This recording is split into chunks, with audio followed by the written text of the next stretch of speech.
ला इलाहा इल्लल्लाहु ला इलाहा इल्लल्लाह ला इलाहा इल्लल्लाहु ला इलाहा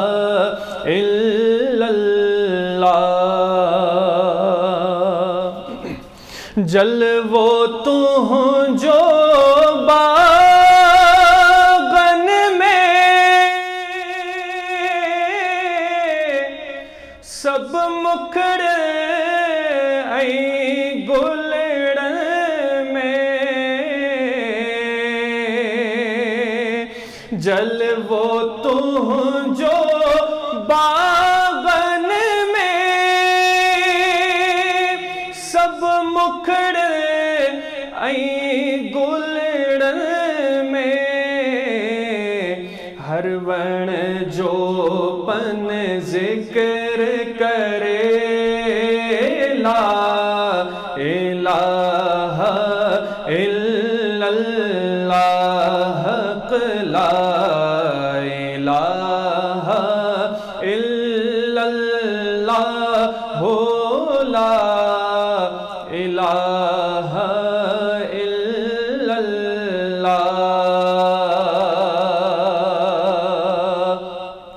प्यारा मौला ईद करा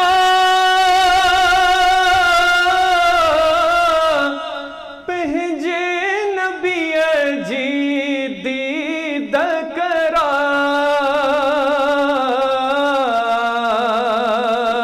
प्यारा मौला ईद करा पहजे नबी जी दीद करा बस ही नेमत दिल थी गोरे ला इलाहा इल्लल्लाह ला इलाहा इल्लल्लाह ला इलाहा इल्लल्लाह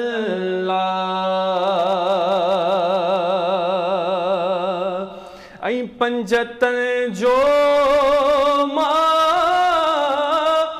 खादिम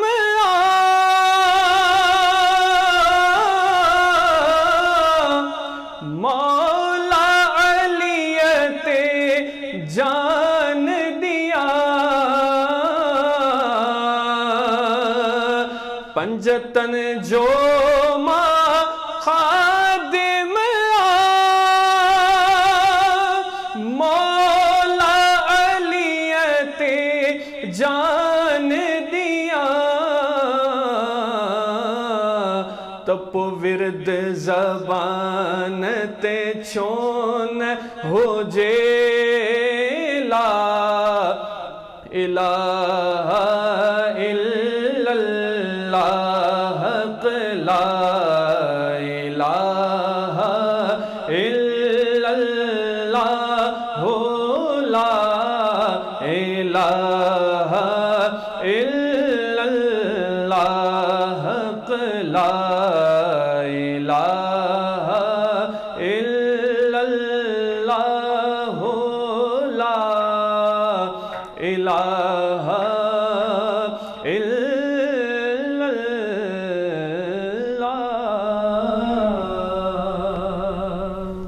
सुभान अल्लाह माशाअल्लाह जज़ाकल्लाह।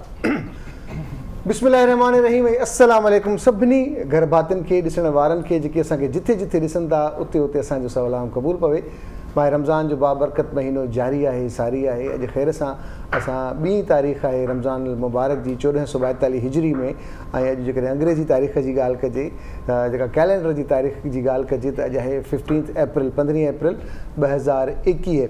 जिथे हुजो ख़ुशि हुजो पंहिंजनि सां हुजो सुठी सोच सां गॾु हुजूं ऐं असांजी इहा दुआ आहे सभिनी जे लाइ त शाल रब पाक हिन महीने में जेतिरियूं बरकतूं रहमतूं फज़ीलतूं आहिनि उन्हनि खे माणण जी तौफ़ीक़ अता करे। ख़ुशि जो आबाद जो ऐं असां सां गॾु आहिनि हमसा शाह साहिबा। बिस्मिल्लाहिर्रहमानिर्रहीम, अल्लाहुम्मा सल्ली अला मोहम्मद व आले मोहम्मद। अस्सलाम वालेकुम नाज़रीन, टाइम न्यूज़ जी इफ्तार ट्रांसमिशन रमज़ान ट्रांसमिशन में तव्हां सभिनी खे ख़ुशि आमदीद।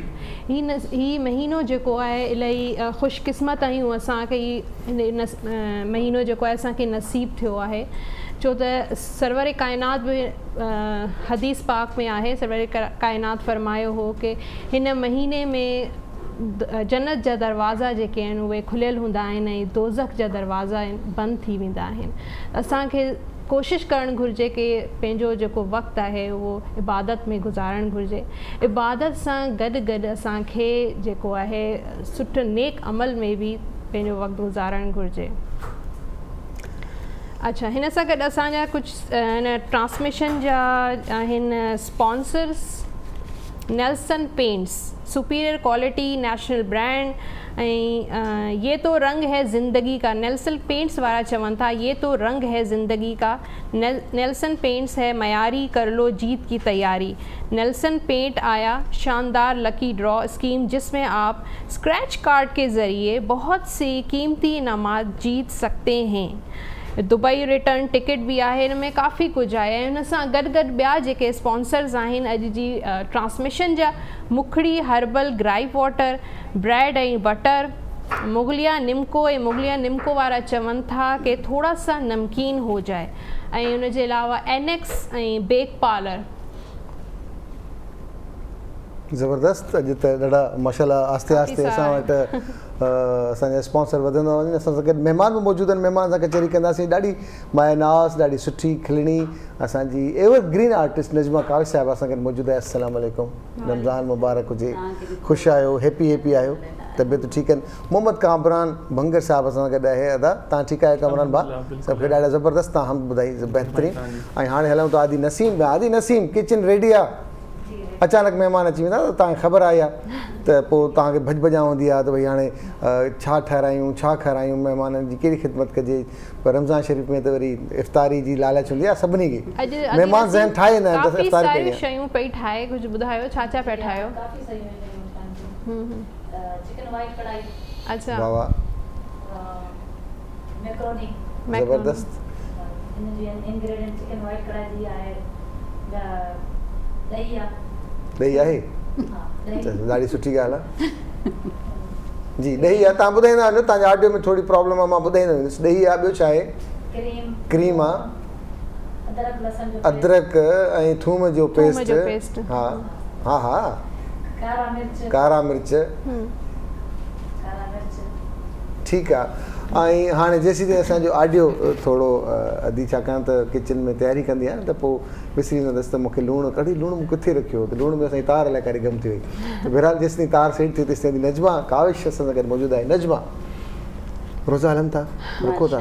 अल्हम्दुलिल्लाह, मां त कई सालनि खां रोज़ा जॾहिं रमज़ान ईंदो आहे हा त इहो उहे त ख़ैर नमाज़ त पढ़ंदी आहियां, पर जीअं माण्हू किथे वञे थो त रहिजी वेंदी आहे। हा, पर मुंहिंजी कोशिशि हूंदी आहे त रमज़ान में त माना हिकु वक़्त जी बि नमाज़ न रहिजे, छो जो इहो हिकिड़ो भलारो महीनो आहे। ऐं जीअं तव्हां हींअर सवेरे चयो त जन्नतनि जा दरवाज़ा खुलियल हूंदा आहिनि, त असां कोशिशि कंदा आहियूं त का अहिड़ी नंढड़ी नेकी आहे, कोई अहिड़ो नंढड़ो अमल असांजो शायदि अलाह साईं खे पसंदि अची वञे। हिकिड़ो तव्हांजो अमल त अलाह साईं खे पसंदि आहे, उहो तव्हांखे हिकिड़े ॿीहर छॾींदो।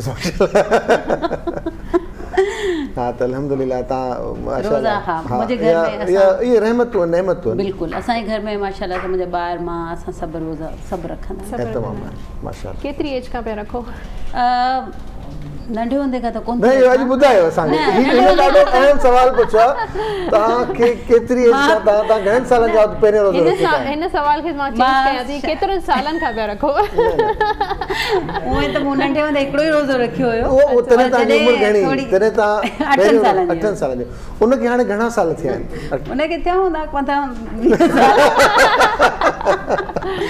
त चवण जो मक़सदु आहे त बसि पहिरियों रोज़ो मूं 8 सालनि जी एज में रखियो, हुन खां पोइ सची ॿुधायां त कोन रखियो हुयो। उन खां पोइ वञी असल में मूंखे मज़हब जे बारे में एतिरी अवेयरनेस न हुई शादी खां पहिरीं, छो जो तव्हांखे ख़बर आहे त पहिरीं जे माण्हू जेके हूंदा हुआ उन्हनि खे एतिरी अवेयर, स्पेशली असां सिंधियुनि माण्हुनि खे। त जीअं जीअं मुंहिंजी शादी थी उन खां पोइ सॼी शयूं मां सिखियूं, नमाज़ूं सिखियूं, क़ुर पढ़ियो मूं पोइ शादीअ खां पोइ, छो त मुंहिंजी शादी जल्दी थी हुई। अच्छा सही, इहो तव्हां क्लियरिफाई कंदा था, मुंहिंजो तव्हांजो पूरो प्रोफाइल ठहियल आहे तव्हां वटि। पोइ नमाज़ूं शुरू कयूं, रोज़ा शुरू कयो, ख़बर पई त वाक़ई बि इबादत छा हूंदी आहे, रोज़ो छा हूंदो आहे, नमाज़ छा हूंदी आहे। त इन जे करे हुन खां पोइ जीअं शुरू कयो त पोइ अञा ताईं हलंदो पियो अचे। माशाल्लाह। अच्छा ही चलो हिकिड़ा फ़र्ज़ आहिनि असांजे मथां, ज़ाहिर आहे असांखे असां ते लाज़िमन ॿियो हिकिड़ो असांजे हिन मीडिया जी हिन फील्ड में हिकिड़ो जुमिलो कॉमन हूंदो आहे रमज़ान शरीफ़ में त रोज़ो आहे या रोज़ी आहे। असल में छा आहे जो असांजी जेका फील्ड आहे स्पेशली शोबिज़ उन जे हवाले सां माण्हुनि जो नज़रियो थोरो सुठो न आहे, पर हालांकि इंटायरली डिफरेंट आहे। हा, हालांकि ॾिठो वञे त जॾहिं अहिड़ो भलारो महीनो थो अचे त ज़रूरी न आहे असां एक्टर आहियूं त माना इहो असां ते फ़र्ज़ु नथो लागू थिए, या असां नथा इबादत करे सघूं, या असां रोज़ा नथा रखी सघूं। अॼु मां इहा ॻाल्हि इन करे कंदमि त कई अरसे खां मां इहो फेसबुक ते ऐं ॿियनि जॻहनि ते ॾिसंदी आहियां, अगरि असां काई पोस्ट रखंदा आहियूं, तव्हांखे सवाल पुछंदा अच्छा वाक़ई तव्हां रोज़ा रखंदा आहियो, बिल्कुलु तस्वीर रखंदा आहियूं त कमेंट्स कमेंट ईंदा आहिनि त हा अच्छा हाणे रो पातो आहे, अच्छा हाणे तव्हां क़ुर पिया पढ़ो, हाणे तव्हां ही हमद पढ़ी या फलाणी शइ रखी ऐं कयो। माना एॾो अजीब तरीक़े सां माना माण्हुनि जो रवैयो हूंदो आहे त मां हैरान थींदी आहियां त छो ईअं सिर्फ़ु शोबिज़ जे माण्हुनि ते छो। ईअं त दुनिया में घणो ई कुझु पियो हले। हा सही था चओ, पर असां वटि हालांकि जेतिरो एक्सपोजर शोबिज़ जे माण्हू खे आहे, छाकाणि त जॾहिं तव्हां ड्रामा कयो था त उहे बि कंहिंजा ज़हन जा लिखियल ड्रामा आहिनि, उनखे यादि करणु, परफॉर्म करणु, उन सॼे ड्रामे खे सम्झणु, उहो तव्हां परफॉर्म कयो था। कंहिं प्रोग्राम में वञो था या किथे तव्हां होस्टिंग बि कयो था, कुझु बि कयो था त उनखे तव्हांजी तयारी करणी पए थी, घणो कुझु सम्झणो पवे थो, उन खां पोइ स्क्रीन ते। केतिरो टाइम थी वियो तव्हांखे इन फील्ड में ऐं केतिरा चैलेंजिस तव्हां फेस कया एज़ अ फीमेल? इलाही सारा करे करे मुंहिंजा ॿार हाणे उहो चवंदा न असांखे रटिजी वियो, जॾहिं बि कोई कमु हूंदो आहे मां उन्हनि खे चवंदी आहियां हा तव्हां छा कयो महिनत, असां महिनत कई, असां अहिड़ा ॾुखिया ॾींहं ॾिठा, असां हीअं कयो। मुंहिंजा ॿार मूंखे चिड़ाईंदा आहिनि, हाणे अम्मी जो डायलॉग शुरू थी वेंदो। त चवण जो मक़सदु आहे वाक़ई बि फीमेल खे त स्पेशली इलाही चैलेंजिस ईंदा आहिनि लाइफ में, मूंखे बि आया हूंदा ज़ाहिर आहे, पर अल्हम्दुलिल्लाह अलाह साईं हिमत ॾिनी हुई हमेशह। पहिरीं ऐं अॼुकल्ह जो दौर आहे सोशल मीडिया जो, में कहिड़ो तव्हांखे डिफरेंस फील थियो? पहिरीं थोड़ी सादगी हुई। अच्छा, हाणे उहा सादगी इलाही ब्रेन्स में चेंज थी वई आहे, ओ इलाही ब्राइट थी वई आहे, इलाही चेंज थी वई आहे। हां, कम वधीक मिले हाणे, कम त वधीक थी वियो आहे, पर कम जी क्वालिटी घटि थी वई आहे, स्पेशली असांजे सिंधी चैनल्स ते। मां उर्दू जे हवाले सां इन करे न चवंदसि त हू हर शइ जी जेका डिमांड हूंदा आहिनि उहो पूरी कनि था। हिते भला तव्हांखे कुझु क्वालिटी नज़र अचे थी? हिते मूंखे अॼु लॻे थो त मां जेको आहे असांजो गुज़िरियल चैनल हुयो उहो अॼु मूंखे हिते फील थो थिए त बाक़ी मां ॿीहर एतिरे अरसे खां पोइ वरी आई आहियां हुन चैनल। तव्हां उर्दू मीडिया में कमु कयो, सिंधी मीडिया में कयां पई, त कहिड़ो डिफरेंस तव्हांखे फील थियो? चवां मूं हींअर इहा ई ॻाल्हि कई त हू हर क्वालिटी तव्हांखे ॾींदा आहिनि, सही जेका रिक्वायरमेंट हूंदी आहे शइ जी या कंहिं सीन जी या उते सेट जी, त उहा तव्हांखे उते मिलंदी आहे। असां वटि ईअं न आहे, असां वटि मैनेज करण जो लफ़्ज़ प्रोफेशनलिज्म इलाही यूज़ थी वियो आहे, थिए थो बल्कि। चलो मैनेज बि कंदासीं, मैनेज थींदो रहंदो, सॼी ज़िंदगी घर खे बि मैनेज कबो आहे, इदारनि में मैनेज करे आस्ते आस्ते सभु सही थी वेंदो। अदी नसीब कुझु पचाए पई, हाणे ॿुधो आहे त मैनेज करे चुकी आहे तार खे। चिकन अधु किलो, ॾही, क्रीम, कारा मिर्च, लूणु, अदरक, इहो असां थूम, अदरक, थूम, हस्बी ज़ाइका। हाणे तव्हां शुरू कयो पिया फ्राई पिया कयो चिकन, छा पिया कयो? चिकन वाइट कढ़ाई। वाइट कढ़ाई न कंदो छा चिकन सां? इहे त शयूं अची वियूं असां। भुञंदा, फ्राई कंदा, डीप फ्राई कंदा? न डीप फ्राई न थींदी, पहिरीं असां बसर जो दाग ॾेई सही पोइ असां चिकन विझंदासीं, सही आहे, हुन खां बाद में मलका जो मसालो आहे वाइट कढ़ाई जो, हा उहो असां ऐड कंदासीं।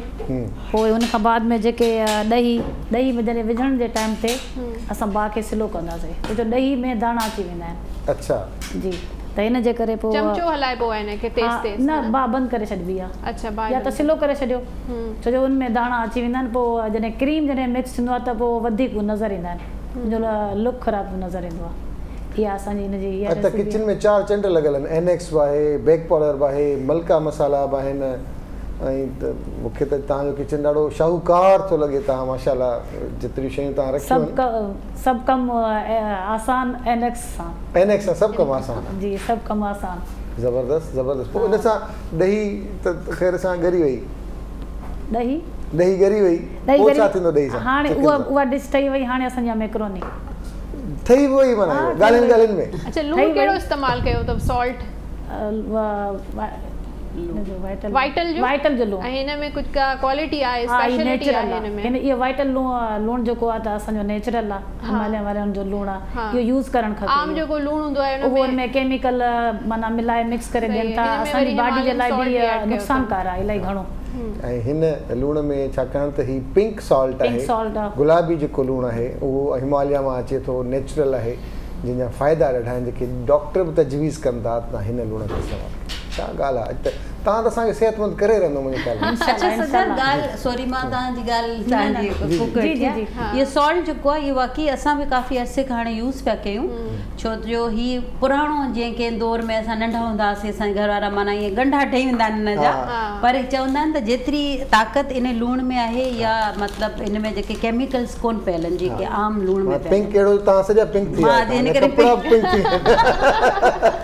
पिंक लूण वांगुरु जी ताक़त आहे कामरान ॾे मां चाहींदुसि कामरान नाथ जी तयारी आहे तव्हांजी माशाल्लाह तव्हां किथां सिखिया आहियो या इहो शौक़ु हुयो तव्हांखे बिल्कुलु नंढे हूंदे मुंहिंजा उस्ताद मोहतरम हूंदा बेसिकली असां नवाबशाह खां बिलोंग था कयूं अच्छा त उते असांजा उस्ताद मोहतरम हुया साईं मोहम्मद अली साहिबु उन्हनि असांखे नंढे हूंदे सेखारियो माशाल्लाह ॾाढो सुठो तव्हां माशाल्लाह पढ़ो था तव्हांजी आवाज़ में हिकिड़ी पंहिंजाइप ऐं हिकिड़ो दर्द बि चइजे ऐं हिकिड़ी मिठास ऐं मोहबत बि चइजे हिन सां महिरबानी तव्हांजी असांजे सिंध जा जेके वॾा शाइर हिकिड़ा गुज़रिया आहिनि साईं गुलाम नबी मैसर मेहर जो मेहर सां तालुक़ु उन्हनि जो ॾाढो तमामु बहितरीन शाइरी उन्हनि कई आहे साईं जिन जो लिखियल नात आहे मां तव्हांखे ॿुधायां थो सल्ले अला नबीना सल्ले अला मुहम्मद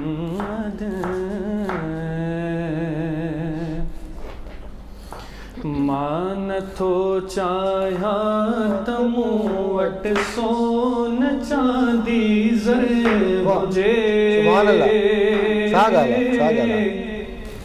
मान थो चाहियां त मूं वटि सोन चांदी ज़र हुजे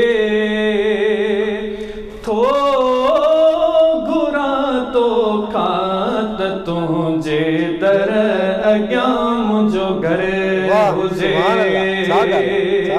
थो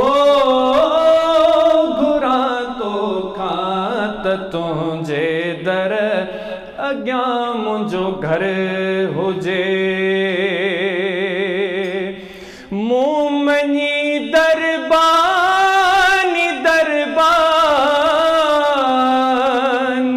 जो जीअं दस्तूर तूं बि मिठड़ा चो खणी मूंखे बि ईअं मंज़ूर मूं मञी दरबानीअ जो जीअं दस्तूर तूं बि मिठड़ा चो खणी मूंखे बि ईअं मंज़ूर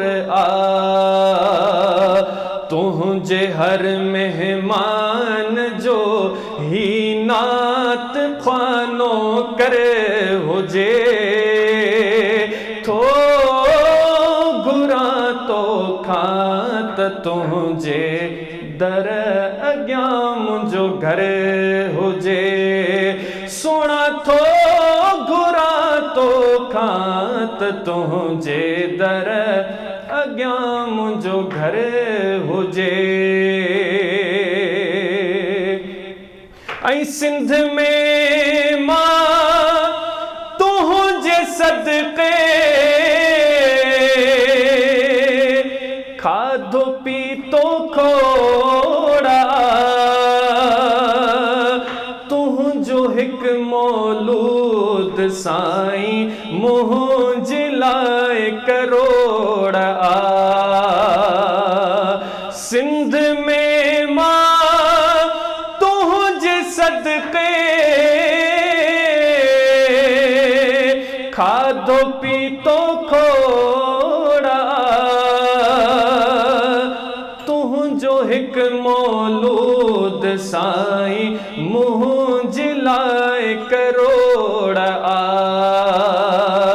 गंज ॿिया काॾे कबा जॾहिं तो जहिड़ो गोहर हुजे थो घुरां तो खां त तुंहिंजे दर अॻियां मुंहिंजो घर हुजे सुणा थो घुरां तो खां त तुंहिंजे दर अॻियां मुंहिंजो घर हुजे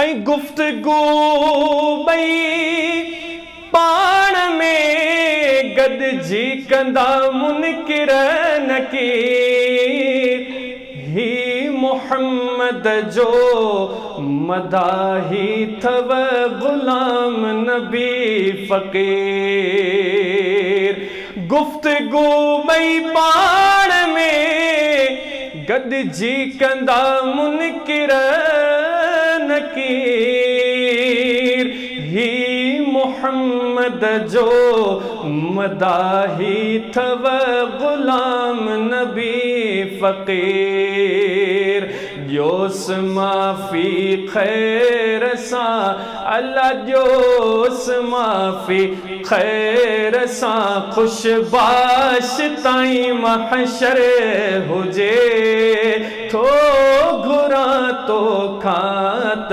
तुंहिंजे दर अॻियां मुंहिंजो घर हुजे मां नथो चाहियां त मूं वटि सोन चांदी ज़र हुजे थो घुरां तो खां त तुंहिंजे दर अॻियां मुंहिंजो घर हुजे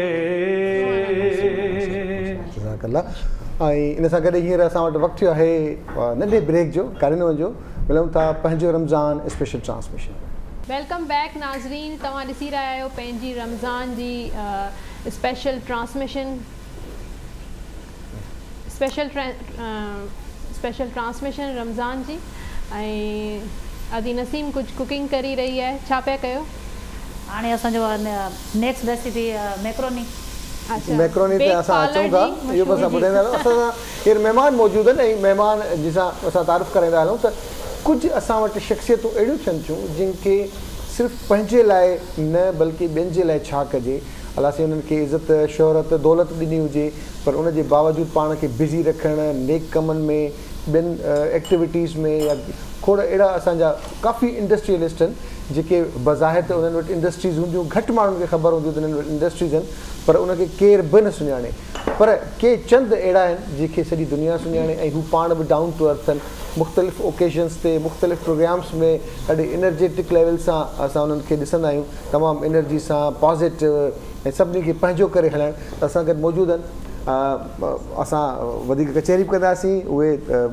मोराको जा ऑनररी काउंसिल जनरल बि आहिनि ऐं उन सां गॾोगॾु मेक अ विश हिकिड़ी तमामु ज़बरदस्त जेका उहे असांजा थैलेसीमिया जा ॿार जेके का न का ख़्वाहिश रखनि था उनजी ख़्वाहिश खे पूरो करण में अॻियां आहिनि असां सां गॾु मौजूदु आहिनि मिर्ज़ा इश्तियाक बेग साहब बहुत बहुत शुक्रिया फॉर द काइंड वर्ड्स और मेरे लिए बड़ा ऑनर है कि आज मैं आपके प्रोग्राम में यहाँ पे आया हमारे लिए भी ऑनर है कि आप हमारे शो में आए अच्छा मैंने एक बात कही अपनी सिंधी में कि बहुत सारे ऐसे इंडस्ट्रियलिस्ट हैं जिनको कोई नहीं जानता होंगे मतलब पाकिस्तान में तो कम लोग उनको जानते होंगे लेकिन चंद ऐसे हैं जो बड़े स्पार्क है उनके अंदर जिसमें आपका नाम है अख्तियार बेग साहब का भी नाम है और कुछ मज़ीद जो मीडिया पे हमें नज़र आ रहे होते हैं लेकिन बाकी माशाल्लाह वो या तो आपको फॉलो करते होंगे या आपको राइट्स दे दिए उन्होंने कि इश्ताक भाई आप आ जाएं बस काफ़ी है।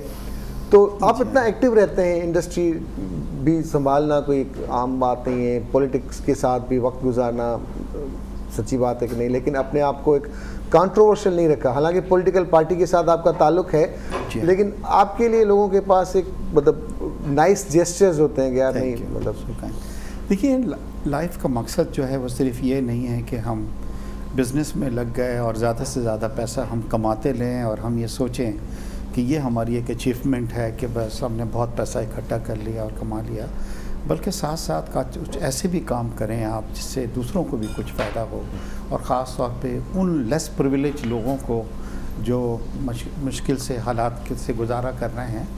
तो आप यकीन करें कि आपके बिज़नेस में भी बहुत तरक्की आती है, अल्लाह आपको बिज़नेस में भी आपको तरक्की देता है। और टाइम मैनेजमेंट अगर आप कर लें कि बिज़नेस को भी आप टाइम दें, अपने आप को भी आप टाइम दें, फलाई कामों को भी टाइम दें। जैसे आपने कहा है कि मैं फाउंडिंग प्रेसिडेंट हूँ मेक ए विश फाउंडेशन का, और ये इदारा है, ये एक इंटरनेशनल इदारा है जो दुनिया के 55 ममालिक में है, और वो बच्चे जो जानलेवा मर्ज़ में मुब्तला होते हैं उनकी जो भी एक आखिरी ख्वाहिश होती है वो इदारा पूरा करता है।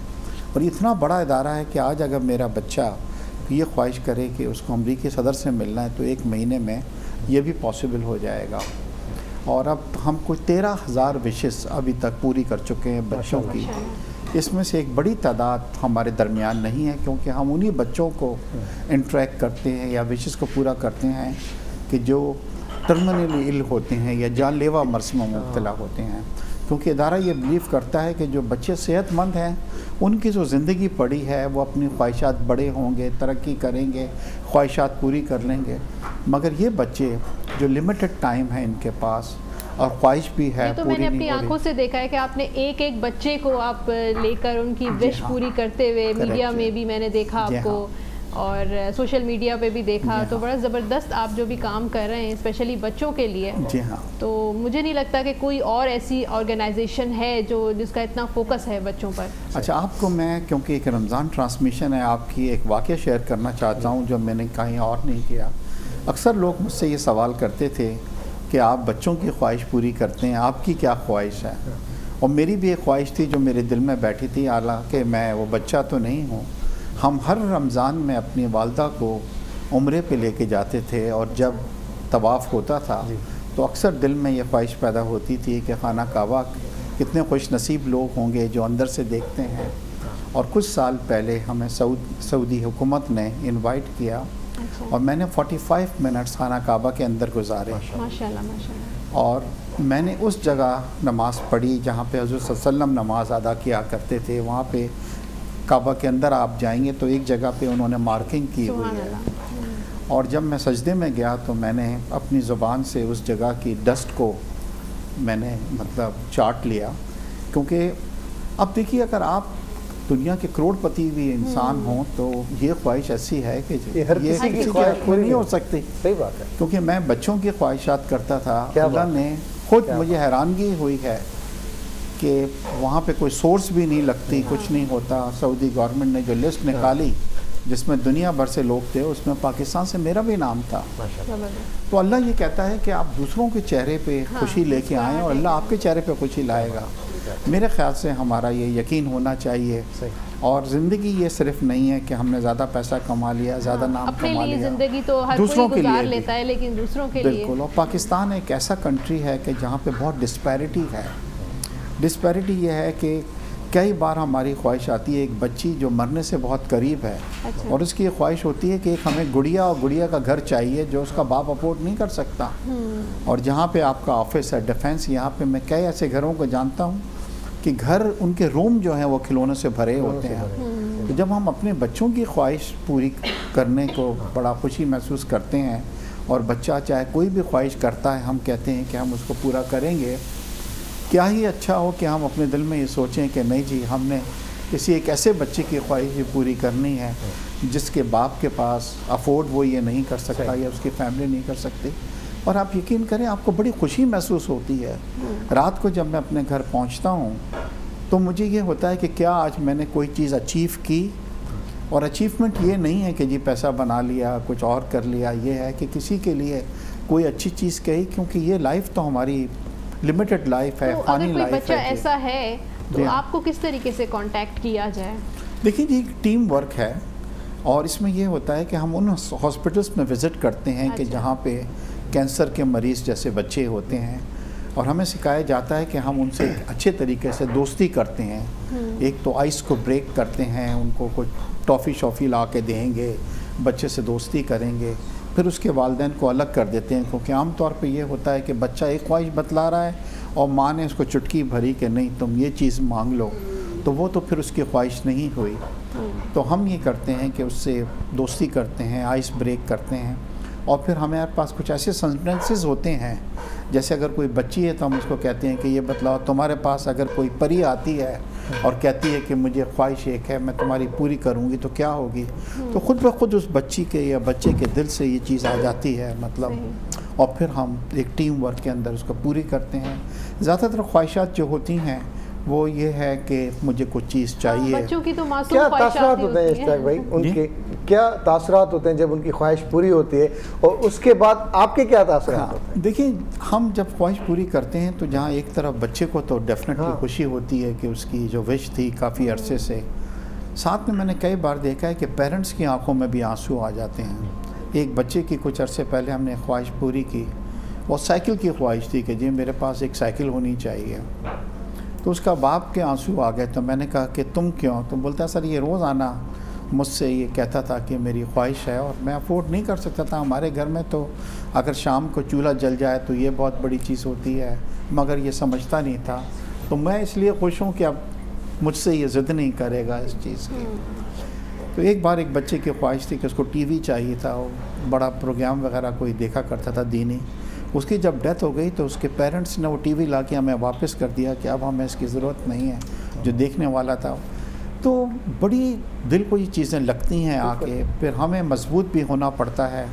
आज हमने एक बच्चे की विश को पूरी किया, कल वो बच्चे के हमें घर से कॉल आती है कि वो अब इस दुनिया में नहीं है, तो बड़ा तो ये भी आपको बड़ा फील होता होगा कि यार कुछ वक्त पहले तो ये तो आपके साथ रोज़ हो रहा होता होगा, या आपको ज़्यादा पता होगा जी, यार जिसकी हम ख्वाहिश पूरी करने जाएं। अभी क्या हुआ कि 2 साल पहले एक बच्चे की विश थी कि वो मलाला यूसुफजई से मिलेगा। तो मलाला से जब मैंने बात की तो बड़ी बिजी थी, बट उसने कहा बेग साहब आप उस बच्चे को ले आए। सवात से उसका ताल्लुक़ था और उसको जो कैंसर था वो लंग कैंसर था।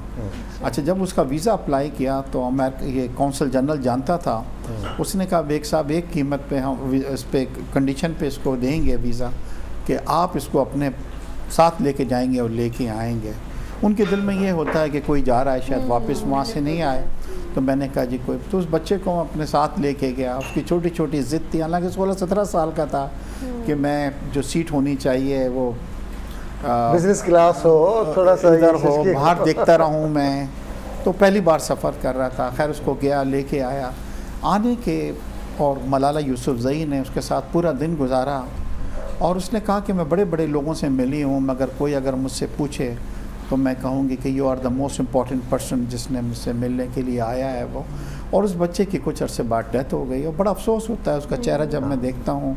आप वेबसाइट पे भी जाएंगे तो आपको ये ये तो आपका काम ये भी है। इसके साथ साथ मराकश में भी आप कौंसल जनरल हैं। क्या फ़र्क होता है मराकश के रमज़ान में, हमारे रमज़ान में? उनके रोज़े कैसे होते हैं, या आपका जाना आना लगा रहता है, या काफ़ी अरसे के बाद? मोरक्को एक मेरे लिए एक सेकंड होम है। मेरा वहाँ पे घर भी है। मैं कोविड से पहले तो ऑलमोस्ट एवरी सेकंड मंथ वहाँ पे जाता था। मोरक्को एक बहुत ही तारीख़ी मुल्क है, तारीख बहुत खूबसूरत है। तारिक बिन ज़ियाद का ताल्लुक़ जो था वो मोरक्को से था, जिसने यूरोप में इस्लाम फैलाया, जिसने आपको याद होगा कि अपनी बोट्स जलाई थी। मतलब वो मोरक्को के तंजीर से गया था और उसने जिब्राल्टर पे जाके अपनी बोट्स जलाई थी, और ये कहा था कि अब हम वापस नहीं जा सकते। और फिर इस्लाम जो था वो यूरोप में फैला था, और सैकड़ों साल जो था इस्लाम वहाँ पर रहा। इब्न बतूता का ताल्लुक़ भी। और मोरक्को के लोग इतने प्यार करने वाले लोग हैं कि कल अगर आप वहाँ पे जाती हैं और किसी को आप मिलेंगी तो वो आपको हाथ पकड़ के अपने घर ले जाएगा और कहेगा कि नहीं जी आप हमारे पाकिस्तानियों को बहुत प्यार करते हैं। क्योंकि जब उनको आज़ादी मिली तो पाकिस्तान ने उनकी बड़ी मदद की थी, और वो कहते हैं कि जी आप लोग रियल मुस्लिम्स हैं, यानी कि सऊदीज़ को या किसी और को इतने वो इज़्ज़त और प्यार नहीं देते जितना पाकिस्तान। कराची में तकरीबन कोई 100 के करीब मोरक्कन फैमिलीज़ हैं यहाँ पे। अच्छा। तो बड़ा खूबसूरत, और अल्लाह ने बड़ी, कितना अरसा हो गया है? मुझे तो 20-25 साल से ये मोरक्को से एक ताल्लुक़ है, और मुझे ना सिर्फ मैं इनका ऑनरी कौंसल जनरल हूँ, मुझे मोरक्को का सबसे हाईएस्ट अवार्ड जो है वो किंग ने दिया है। अच्छा। जो कि वसान अलावी कहलाता है। अच्छा। और किंग का ताल्लुक़ जो है वो हजूर सल्लल्लाहु की फ़ैमिली से है। ये जितने भी गल्फ़ में आप देख रहे हैं, रियासतें जो देख रहे हैं, सिर्फ 2 बादशाह हैं जिनका ताल्लुक़ हजूर सल्लल्लाहु के डिसिडेंट हैं।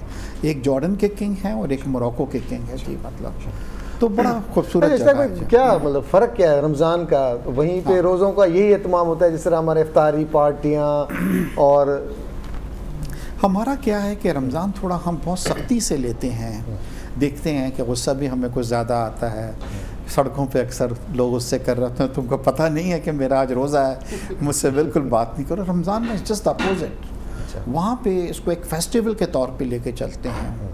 और फेस्टिवल ये होता है कि जब रोज़ा खुल जाता है तो फैमिलीज़ जाती हैं, सड़कों पे जा रही हैं, और वहाँ पे कॉन्सर्ट करते हैं। ये म्यूज़िकल कॉन्सर्ट होते हैं, वो चल रहे हैं, लोग जनाब गाने गा रहे हैं। लोग शाम के बाद ज़िंदगी बहुत 2-3 बजे तक फिर घर आते हैं, वो करते हैं और फिर रोज़ा रख लेते हैं।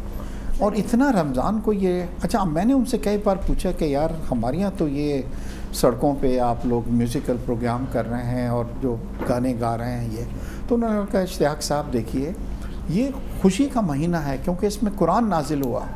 तो जब इतना बड़ा खुशी का महीना है तो हम क्यों मुंह बना के बैठे हैं? इसके अंदर हमको खुशियाँ मनानी चाहिए। बहुत बहुत तो मैं यही मैसेज अपने व्यूअर्स को भी दूंगा कि खुदा रहा इसको गुस्से में मत आएँ। अगर आप रोज़ा रख रहे हैं इसको खुशी के साथ वो मनाएं इस महीने को। ये बहुत बड़ा रख रहे हैं, दूसरों को अपने लिए रोज़ा रखा जा रहा है। बिल्कुल आपने सही। Thank U very much, thank U very much आपका, आपने अपना कीमती टाइम दिया जी। दोस्तों ये वक्त आहे नंढे ब्रेक जो, ब्रेक खां पोइ वरी मिलूं था स्पेशल ट्रांसमिशन पंहिंजो रमज़ान।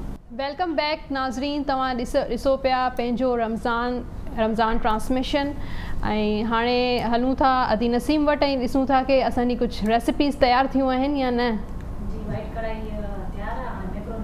मैक्रोनी कहिड़े प्रोडक्ट सां ठाहियो पिया? बैक पार्लर जी मैक्रोनी। कीअं लॻे पई तव्हांखे? बैक पार्लर जो प्रोडक्ट कीअं पियो लॻे तव्हांखे? सुठो आहे, सभु कोई यूज़ कंदो आहे, हर घर में हूंदो आहे, केतिरी पचाइण में बि ईज़ी। त हाणे इफ्तार जो टाइम शुरू पियो थिए, केतिरी देरि आहे तव्हांखे? 15 मिंटनि में ठही वेंदी आहे। बॉइल करियो त 15 मिंटनि में मैक्रोनी ठही वेंदी आहे, टेस्टी बि हूंदी आहे। बैक पार्लर जी आहे। इंग्रेडिएंट ॿुधायां हिननि जो जी। ॻाढ़ा मिर्च, तेल, बसर, लूणु, टमाटर, पंहिंजी मर्ज़ी सां जेतिरो। हाणे बैक पार्लर जो चिकन न विझंदा आहियो? चिकन भी अॼु मां ठाहियां थी वेजिटेबल ते। ओके, सब्जी जी। सही। चिकन विझो त चिकन भी विझी सघो था, कोई इनमें इशू न हूंदो आहे। गोश्त विझो त गोश्त भी विझी सघो था। ठीकु आहे, पंहिंजी मर्ज़ी ते हूंदी आहे। पर अॼु असां जेका फरमाइश कई हुई आहे भाॼियूं विधियूं अथव? वेजिटेबल, बंद गोभी, टमाटर, बसर, शिमला मिर्च, ॿियो इनमें स्पाइसी में ॻाढ़ा मिर्च, अच्छा, बेल, कारा मिर्च पिसियल, दाणा पिसियल, ये मिक्स करे खाई सघंदासीं। ॻाढ़ा मिर्च बि, कारा मिर्च बि, सावा मिर्च बि, मतलब खाई वेंदासीं। हाँ खाई वेंदो। रोज़े में टेस्ट ईंदो आहे इनमें जी। अॼु रोज़े जे लाइ ख़ासि करे रोज़े जे लाइ तव्हां ख़ासि मिर्च घुराया? न, मिर्च न घुराया आहिनि, इनमें कोई बि मिर्च न लॻंदा आहिनि। हाँ घटि लॻंदा आहिनि, मिर्च घटि लॻंदा आहिनि। बहरहाल इनखे अॻियां वधाईंदासीं। असां सां गॾु अॼु स्पॉन्सर आहिनि, काफ़ी स्पॉन्सर्स आहिनि असांजी हिन स्पेशल ट्रांसमिशन में, जंहिंमें बैक पार्लर आहे, एनेक्स आहे, ऐं मुगलिया निमको आहे, उन सां गॾु नेल्सन पेंट, मुखड़ी, ऐं ॿिया खोड़ सारा स्पॉन्सर्स आहिनि जेके तव्हां वक़्तनि फ़वक़्तनि तव्हांखे ॿुधाईंदा हलंदासीं। ऐं हींअर असां सां गॾु नजमा काविश बि मौजूदु आहे, असांजा नात ख़्वान मौजूदु आहिनि, मोहम्मद कामरान भंगर बि मौजूदु आहिनि, ऐं उन्हनि सां गॾोगॾु असां वटि जेके महिमान आहिनि उन्हनि सां ॻाल्हाईंदासीं जेका स्पेशल ट्रीटमेंट खपंदी आहे, किथे किथे स्पेशल सोच खपंदी आहे, थोरो असांजे ज़हन खे लाड़ो खपंदो आहे त हर माण्हू सां साॻी तरह सां डील न थिबो आहे। कुझु माण्हू अहिड़ा हूंदा आहिनि जेके केयर जी ज़रूरत हूंदी आहे, जेके ध्यान जी ज़रूरत हूंदी आहे, जेके प्यार जी ज़रूरत हूंदी आहे, जंहिंजे लाइ असांजा लहजा, रवैया ऐं लफ़्ज़ थोड़ा वधीक पोलाइट हुजणु खपनि, उहे कंहिंजे लाइ हुजणु खपनि, उन लाइ वधीक असां अॼु असांजा एक्सपर्ट मौजूदु आहिनि जंहिं पंहिंजो पाण खे वक़्फ़ करे छॾियो आहे फलाही कमनि जे लाइ। ऐं हींअर नवाबशाह में डिसेबल जेके बि असांजा घर भाती, दोस्त, वास्ते वारा, मुआशरे जो हिकिड़ो इम्पॉर्टेंट रोल आहिनि, उहे आहिनि त उन्हनि खे कीअं उनजी टेक केयर कजे, उन्हनि सां कीअं डील कजे, हू मुआशिरे जा अहम सुतून आहिनि, उन्हनि खे असां पाण खां घटि न महसूसु कयूं। हू ॾाढा इम्पॉर्टेंट हूंदा आहिनि। अलाह सिंह काना का सलाहियत एक्स्ट्रा ऑर्डिनरी ॾिनी हूंदी आहे हुन में। उन ते असां ॻाल्हाईंदा अॼु आबिद लाशारी साहिबु। साईं भलीकार आबिद भाउ, तव्हांखे थोरो पंहिंजे बारे में, इदारे जे बारे में असांखे ॿुधायो त तव्हां कीअं डील कंदा आहियो स्पेशल माण्हुनि सां। जी सर, नंढपण में खेॾंदे खेॾंदे असांजी मूंखे पाण माज़ूरी थी वई। घर में का दुई हुई, बांबड़ा पाईंदे ॿई हथुनि में अची विया। हाणे हिकिड़ी मुक़दर ही थी वियो, माज़ूरी खे तस्लीम कयोसीं ऐं अलाह जो शुक्र आहे उन माज़ूरी सां ई पंहिंजी ज़िंदगी जो गुज़ारणु सिखियोसीं, एडॉप्ट कयोसीं सॼो सिलसिलो। ऐं माइटनि जी तवजह ऐं उस्तादनि जी महिरबानी जन वरी लिखणु पढ़णु सेखारियो। उन सां गॾोगॾु माना हिकिड़ो मिशन ठाहियोसीं। पाण माज़ूरी थी वई त असां अॻिते ॿिनि दोस्तनि जे लाइ पंहिंजा जेके असांजा माज़ूर आहिनि उन्हनि लाइ कमु करण जी तमामु घणी हिकिड़ी शौक़ु पैदा थियो त इन्हनि लाइ कमु करणु घुरिजे। हिकु इदारो ठाहियोसीं Nawab Shah disability forum, NDF जे नाले सां। नवाब शाह में 7 साल उन ते कमु कयोसीं। उहो माशाअल्लाह ॾाढी असांखे मुआशिरे में मञता मिली। माज़ूरनि जा जेका 5% कोटा हिजाब जो उहो इम्प्लीमेंटेशन करायोसीं। उन सां गॾु माज़ूरनि खे हुनर सेखारियोसीं। हुनरी मर्कज़ क़ाइमु कयोसीं असां मुख़्तलिफ़ इंटरनेशनल डोनरनि सां गॾिजी नवाब शाह में, जंहिंमें असां ब्यूटिशियन जो कोर्स आहे, सिलाई जो कोर्स आहे, कंप्यूटर जो कोर्स आहे, इहे कराए वरी असां उनखे टूल किट ॾींदा जीअं एंटरप्राइज़ पंहिंजे घर में माज़ूर क़ाइमु करे सघे ऐं पंहिंजो कमकार करे सघे। इहे सेटअप ठाहे BBS YDP आरम सपोर्ट पे कयो सबमिशन के। जी हां जी, उन्हनि सां बि गॾु पार्टनरशिप असांजी मौजूदु आहे हींअर बि। पर असां शुरूआति कईसीं एबिलिस फाउंडेशन आहे फिनलैंड जी, उन्हनि सां गॾु हिकिड़ो 2011 खां स्टार्ट कयोसीं। त माशाअल्लाह हाणे असांजो इदारो नेशनल लेवल ते रजिस्टर्ड आहे, national disability and development forum जे नाले सां। इहा सिर्फ़ नवाब शाह में आहे या पूरे पाकिस्तान में माण्हू अचनि था? जी, असांजो इदारो त नेशनल लेवल ते रजिस्टर्ड आहे, पर असां बेस कंदा आहियूं नवाब शाह में। अच्छा। ज़िला शहीद बेनज़ीराबाद में हेड ऑफिस उते आहे, पर असांजी ऑफिस कराची में आहे, सांगड़ में आहे, ठठे में आहे। 4 ज़िलनि में हींअर कमु करियो आहे। जिते बि को पिराजर मिले थो, जीअं ख़ैरपुर में बि 2 पिराजर करे चुका आहियूं। त ईअं पिराजर बेस ते असांजी ऑफिस खुलंदी आहे, वरी बंदि थी वेंदी आहे। पर हेड ऑफिस असांजी नवाब शाह में आहे, जंहिंमें वॾो असांजो कमु करियूं पिया। ज़हनी माज़ूर ॿारड़ा जेके आहिनि उन्हनि लाइ तमामु घटि कमु थींदो आहे पूरे पाकिस्तान में। वॾो फुक़दान आहे, ज़हनी माज़ूरी खे मञता नथी मिले, जंहिंमें डाउन सिंड्रोम ॿारड़ा आहिनि, ऑटिज़म जा ॿारड़ा आहिनि, ADHD जा ॿार, CP जा सेरेब्रल पाल्सी हूंदी आहे। इहे ॿारड़ा इन्हनि खे हर को माना चरियो सम्झी घटि अञा सुस्त ॿार खणी अचूं, कुंद ज़हन ॿार खणी अचूं, ऐं उन सां गॾोगॾु इनखे तमामु घटि ध्यानु ॾिनो वेंदो आहे। जॾहिं त ॾिठो वञे त ही मेंटल रिटार्ड न हूंदा आहिनि। इन्हनि जी बि हिकिड़ी सुधरियल हालति हूंदी आहे, ॿी तमामु घणी सीवियर हूंदी आहे। पर ही सुधरियल हालति में मौजूदु आहिनि। डाउन सिंड्रोम हा, इन्हनि खे सिर्फ़ु जा वधीक ध्यान जी ज़रूरत आहे। कमु ॾिसण जी ज़रूरत हूंदी आहे। जी, सिर्फ़ु उनखे अगरि असां तवजह वधीक ॾींदासीं त इहे साॻिया ॿार तालीम हासिल करे सघनि था। को उनखे तव्हां को ॾांहुं सेखारे छॾियो, को हुनर सेखारे छॾियो, त इहे ॿार बि इन सोसाइटी में कंट्रीब्यूट करे सघनि था। असां वटि इहे मिसाल क़ाइमु आहिनि नवाब शाह में। अहिड़ा ॿार ॻाल्हाए कोन सघंदा आहिनि, असां उनखे स्पीच थेरेपी ज़रिए ॻाल्हाइणु सेखारियो आहे। माशाअल्लाह 2 साल खां पोइ ॿार ॻाल्हाइण जा क़ाबिल थी वञनि। जो 2018 खां असां स्टार्ट कयो आहे, अॼु 3 साल असांखे इन कम ते आहे, रिहेबिलिटेशन ते।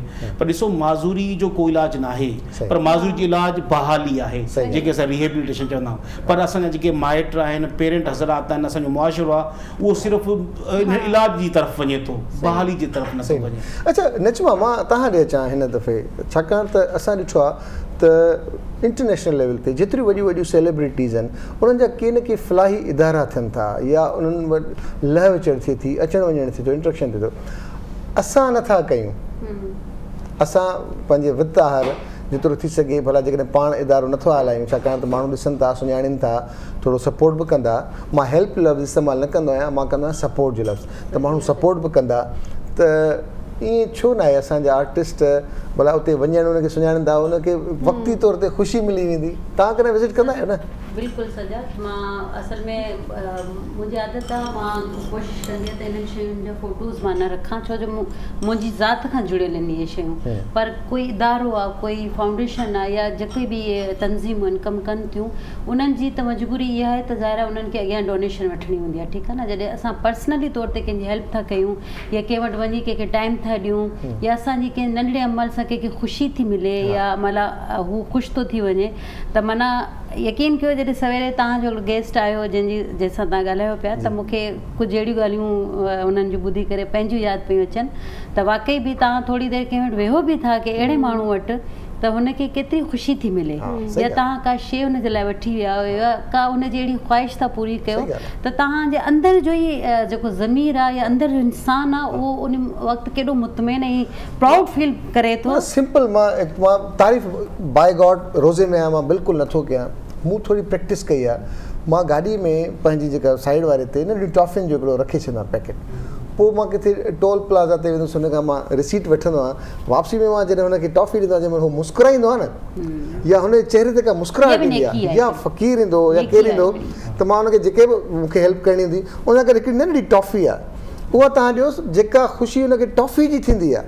मां नथो सम्झां थो 5-10 रुपया 50 जेको वाटेवर जेको तव्हां ॾियो था, पर उहा टॉफ़ी सां जेका ख़ुशी महसूसु थींदी आहे मूंखे त ॾाढो सुठो लॻंदो आहे। मुंहिंजो ॿुधाइण जो मक़सदु सिर्फ़ु इहो आहे त केरु ॿियो बि करे, मतलब सिर्फ इन करे चवां मतलब ता ये सोचो था ना ता जे इन मल सा बे के खुशी थी हर इंसान जे डिफरेंट पंजी इकड़ी हो हुंदी है त मां इन मानू के केड़े तरीके से खुश करे सगा त इने जे करे मां चाहां थी त हर इंसान में यो अमल हुजण खपे।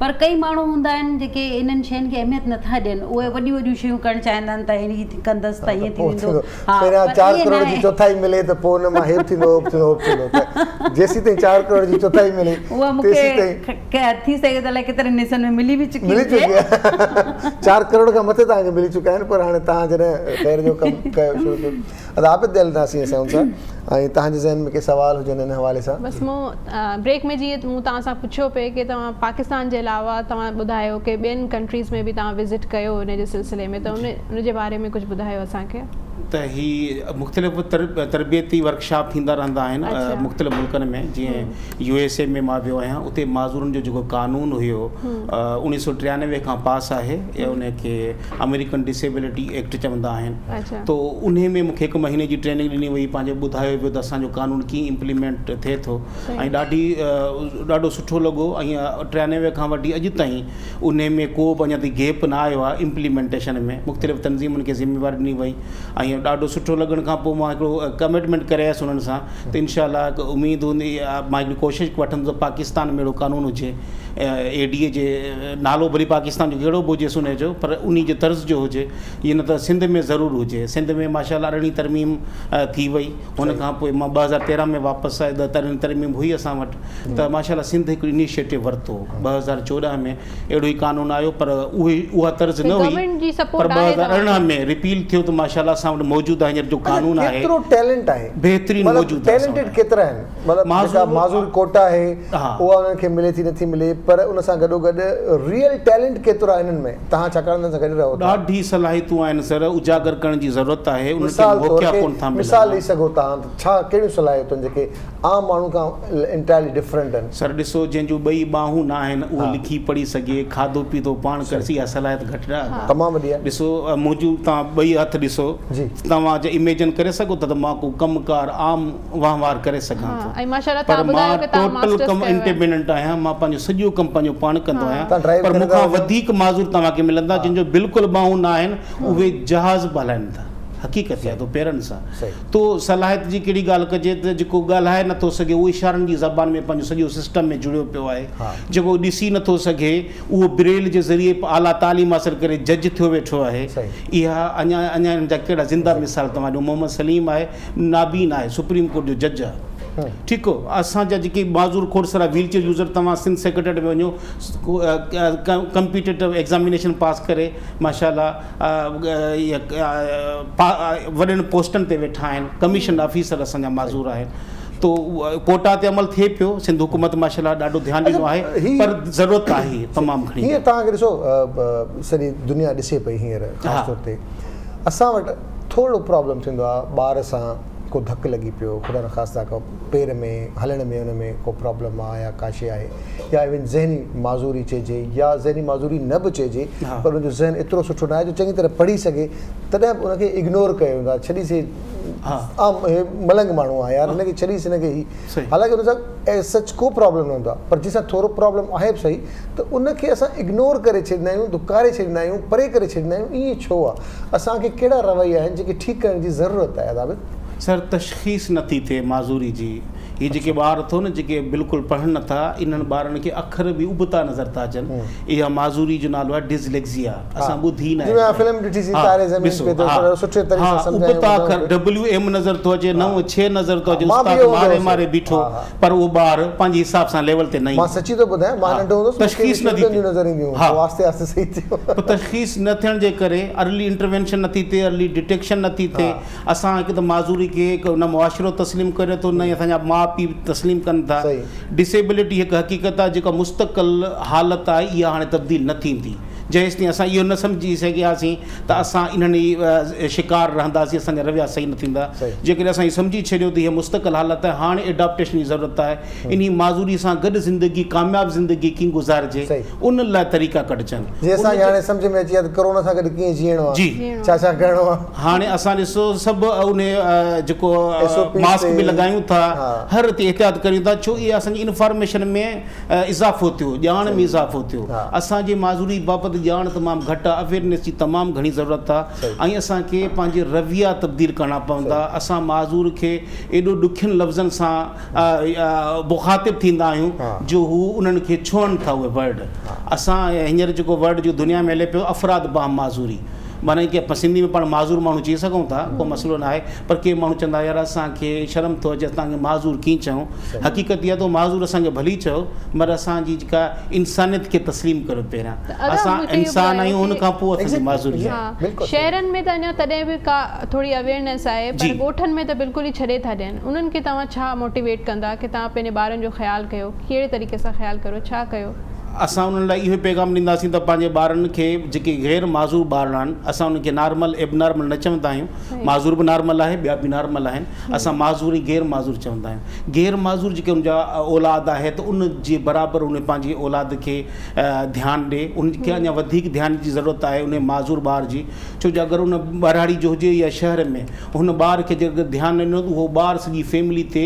बोझ थी वेंदो असां चाहींदासीं जेकॾहिं असां वधीक ध्यानु ॾींदासीं त उहो ॿार असांजे ॿिनि ॿारनि जहिड़ो थी पवंदो खणी उनखे नौकिरी न बि मिले पर घर संभाले सघे थो उहो ई माज़ूर ॿार मोरड़ियो मीरबर थी वञे जेके चवंदा त कुझु न करे सघंदो त हुन पलांद कयो एॾे सारे मागरमच्छ सां मूं वटि हुन माण्हू अटकायो थी सघे उहो घर जो सहारो थी वञे पूरी तवजो ॾियण सां उहो ॿार तालीम बि हासिलु करे थो नौकिरी बि वठी सघे थो ऐं पंहिंजे घर जी अॻुवाणी करे सघे थो मेडिकल ट्रीटमेंट सां छा इन्हनि जो ट्रीटमेंट थी सघे थो अगरि ज़हनी तौर ते माज़ूर आहिनि कुझु ॿार जी मेडिकल खां इनकार नथा करे सघूं पर इन जो इलाज को बि न आहे माज़ूर जो पर असांखे डॉक्टर वटि वञणु ज़रूरी घुरिजे असांजे ॿार जी अर्ली जेका डिटेक्शन आहे उहो डायग्नोस डॉक्टर ई कंदो असां न करे सघंदासीं जेके पीर फ़क़ीर खां वञण खां बहितर आहे असां डॉक्टर वटि वञूं डॉक्टर डायग्नोस करे थो पर इलाज जेको चवे थो कराइणो ज़रूरु आहे मगर वधीक हुन ते ध्यानु न ॾियणु घुरिजे असां डॉक्टर बि अॼुकल्ह तशख़ीस न पिया करे सघनि ॾाढो अफ़सोस जहिड़ी ॻाल्हि अथव डाउन सिंड्रोम जी तशख़ीस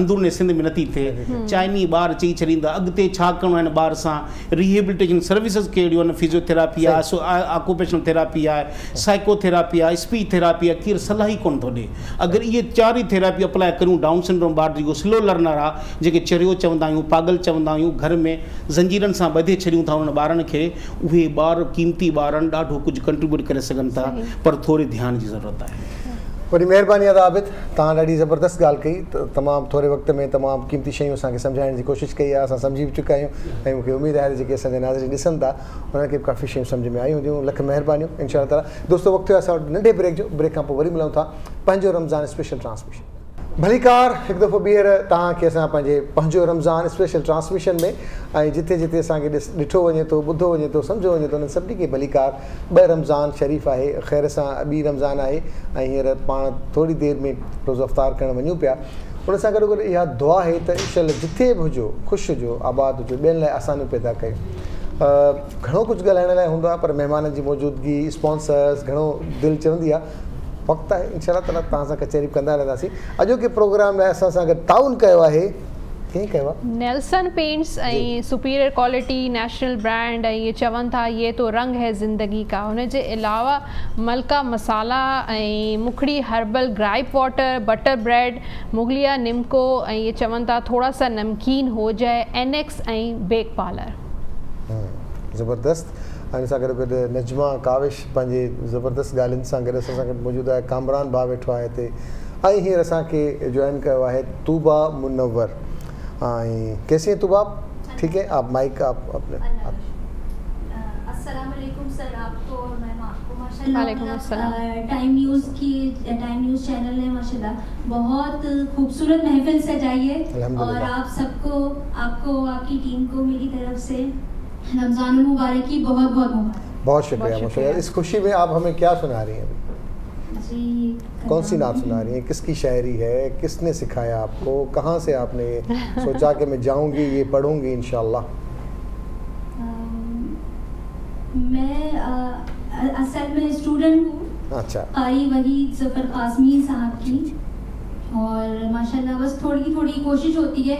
मैं जो सीनियर है तो एक बात मैं आपको एक बात ज़रूर कहूँ कि जब हम इन नात पढ़ते हैं, हम पढ़ते हैं, कोई भी तारीफ़ करते हैं, मेरा ईमान ये होता है कि हमारी आवाज़ कैसी भी हो, हम जिस नीयत से और एहतराम से पढ़ते हैं, जिस जज्बे से पढ़ते हैं, वो देखा जाए। बिल्कुल। तो इसलिए अभी आप अपने जज्बे के साथ जी।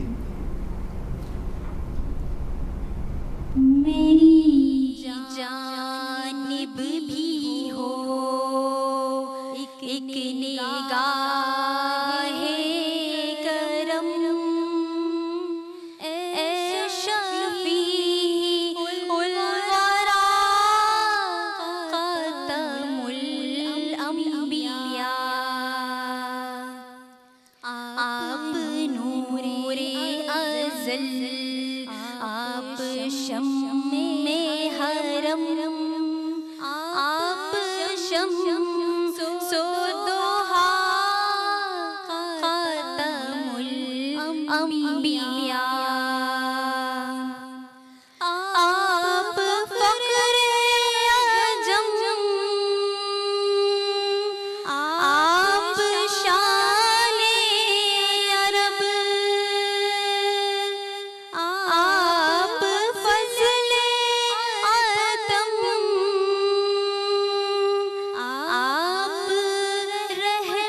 कहाँ धातु पढ़े नजमा गाना गाया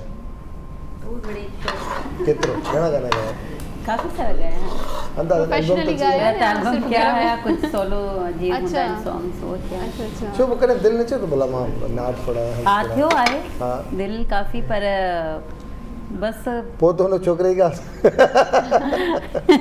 जी जी हां बस इत्तेफाक मना करे रिकॉर्ड न कराइया हां इंशाल्लाह कुकिंग में हे जॾहिं हाणे रमज़ान शरीफ़ आयो आहे, रिकॉर्डिंग जी वटसठ हूंदी आहे, कीअं मैनेज कंदा टाइम? यार मां कुकिंग कयां, अफ़्तारी ठाहियां, कुकिंग करे आई आहियां। अच्छा, हा, भाॼी वग़ैरह त ठाहे आई आहियां, बाक़ी कुझु जेके फ्रूट चाट हीअं लमाज़ात हूंदियूं आहिनि शयूं मूं ॿारनि खे चयो। अच्छा, को एक्सपीरियंस शेयर कयो, को फनी, को मज़ा या जेको तव्हांखे यादि हुजे?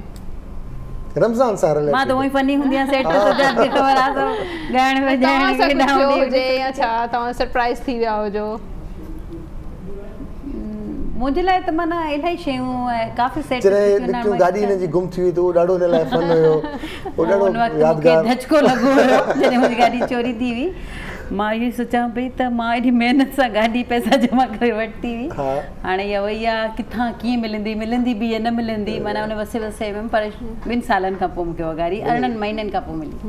ज़बरदस्त, पर अहिड़ी मिली जो ॾाढा डेक शेक चेंज कया, टायर नवां विझराए ॾिना, सॼी गाॾी नई करे ॾिनो तव्हांखे गाॾी। माशाअल्लाह, तव्हां चयो वरी मुंहिंजी केरु खणी वञे अगरि अहिड़ी गाॾी करे था ॾियनि।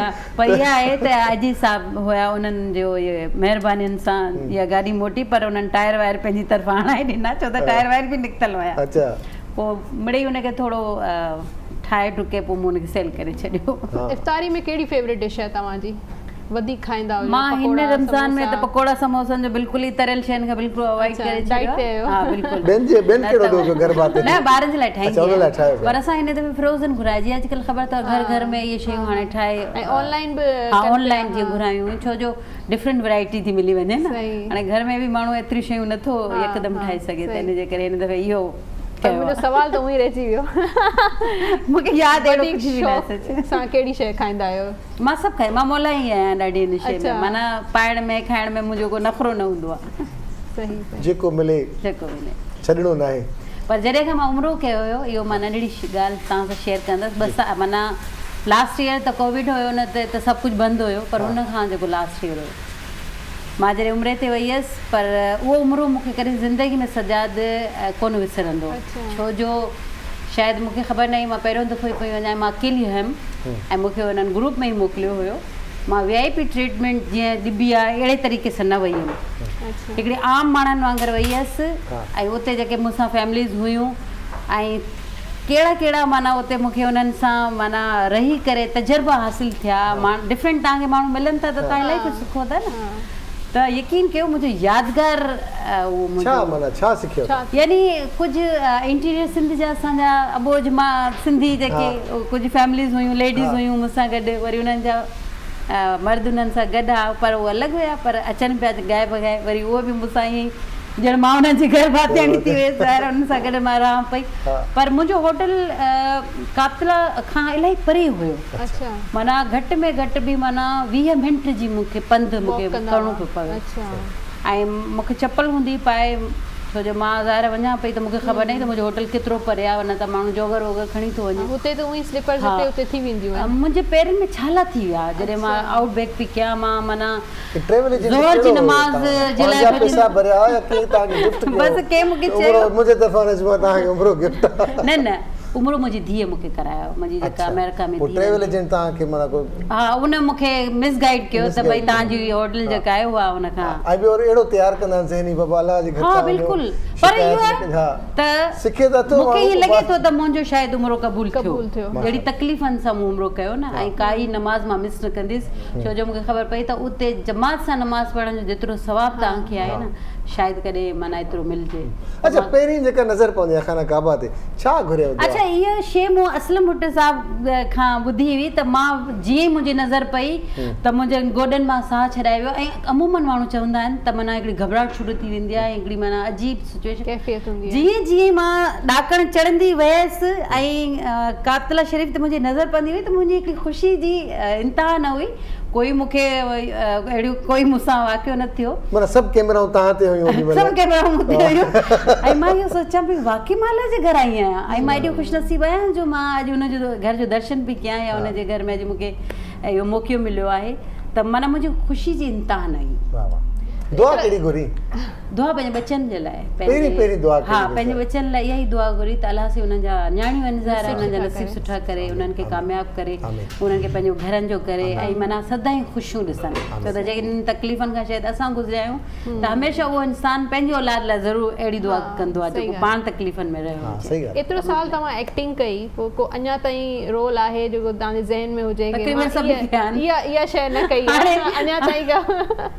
अॻे विच में मां चवंदी हुअसि पर हाणे अहिड़ो कोई बि न रहियो आहे। माशाअल्लाह सां तकरीबन हर तरह स्पॉन्सर के ड्रामो ठहराए छॾियो जेके हिननि खे शौक़ हुया रोल रहजी विया। इत्तफ़ाक़न मां उर्दू ड्रामनि में उर्दू ड्रामनि में बि माना मूंखे अहिड़ा बि कैरेक्टर मिला जीअं प्योरली जीअं तव्हांखे उर्दू ठेठ ॻाल्हाइणी पवंदी आहे न, अहिड़ा कैरेक्टर्स बि कया आहिनि। त हाणे माना कोई अहिड़ो न रहियो आहे। पोइ कोई यादगार भला को अहिड़ो रोल हुजे जेको अञा ताईं तव्हांजे दिमाग़ में? न मुंहिंजे लाइ त हर जेको बि रोल मां कंदी हुअसि त ईअं माना हुनखे चैलेंज तौर ते वॾी ज़िंदगी चैलेंज सां रही आहे। पर मां सम्झा थो हाणे टाइम असां हलूं था आस्ते आस्ते, असांजी रेसिपी तयारु थी चुकी आहे। ऐं तुबा आपका भी बहुत शुक्रिया। त कामरान तव्हांजो दुआ या कलाम तव्हां खां ज़रूरु ॿुधंदासीं असां। ऐं रेसिपी ओके आहे? कस्टर्ड वारी रेसिपी जा तव्हां कस्टर्ड ठाहियूं पिया। अञा कस्टर्ड ठहंदो? कस्टर्ड शरबत। कस्टर्ड शरबत? हा कस्टर्ड है बेक पार्लर वारनि जो शरबत। कस्टर्ड शरबत है बेक पार्लर वारनि जो। बेक पार्लर जो शरबत थींदो जी, नई रेसिपी आहे जी। उनमें कस्टर्ड आहे। तव्हां ये सब लिखो, मूंखे किताब लिखणो आहे तव्हां इंशाल्लाह लिखो। हा हा ये रेसिपी पूरो किताब ठहंदो, किताब लिखियल आहे, ओ लिखंदो। वॾी महिरबानी नजमा तव्हांजी, ऐं वॾी महिरबानी अदा कामरान तव्हांजी। दुआ कलाम ॿुधंदासीं, वॾी महिरबानी। ऐं इहे गिफ्ट हैम्पर्स जेतिरा बि आहिनि, मुगलिया जा, मिमको जा, ऐं नेल्सन जा, मुखड़ी जा, ऐं बैक पॉलर जा, इंडेक्स जा, इहे तव्हां सां गॾु वेंदा। तव्हांजे अचण जी वॾी महिरबानी। पंहिंजे मेज़बाननि खे ॾींदा इजाज़त। इंशा अल्लाह ताला सुभाणे इंशा अल्लाह ताला ज़िंदगी रही, सेहत साथ ॾिनो, तव्हां सां मुलाक़ात थींदी। तेसीं ताईं अल्लाह हाफ़िज़ जी।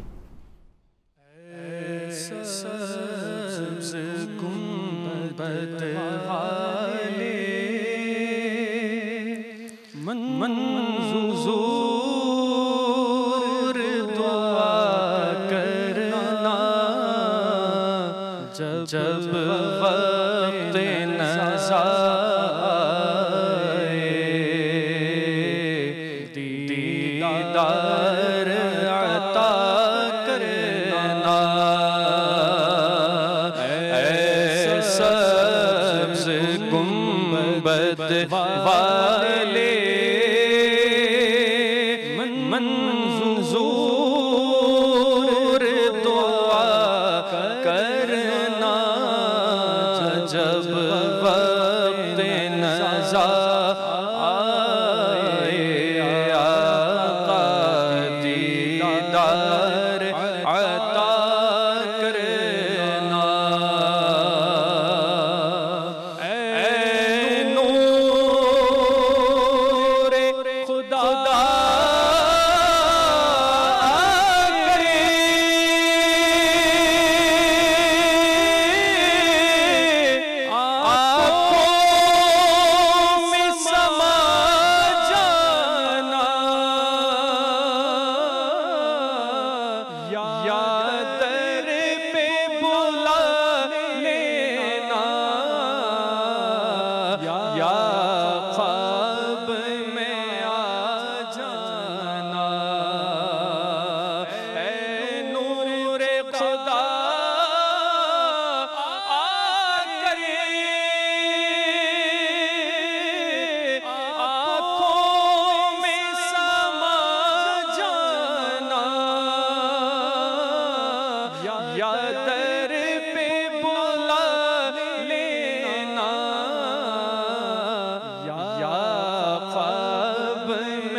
अंधेरी में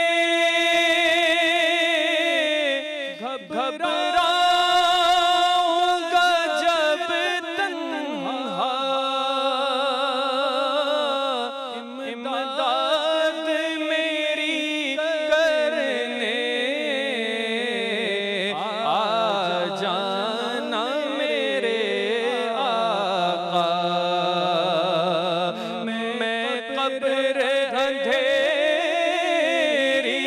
में घबराऊंगा जब तन्हा, इमदाद मेरी करने आ जाना रसूल अल्लाह, रोशन मेरी तुरबत को लिल्लाह जरा करना, जब वक्त नज़ा आए आका दीदार अता करना। मुजरिम हूँ जहाँ भर का, महशर में भरम रखना, रुसवाए ज़माना हूँ, कमली में छुपा लेना। मुजरिम हूँ जहाँ भर का, महशर में भरम रखना, आका रुसवाए ज़माना हूँ, कमली में छुपा लेना। मकबूल ये अर्ज़ मेरी ऐ नूरे खुदा करना, जब वक्त नज़ा आए आका दीदार अता करना। ऐ सब्ज़ गुंबद वाले मंजूर दुआ करना, जब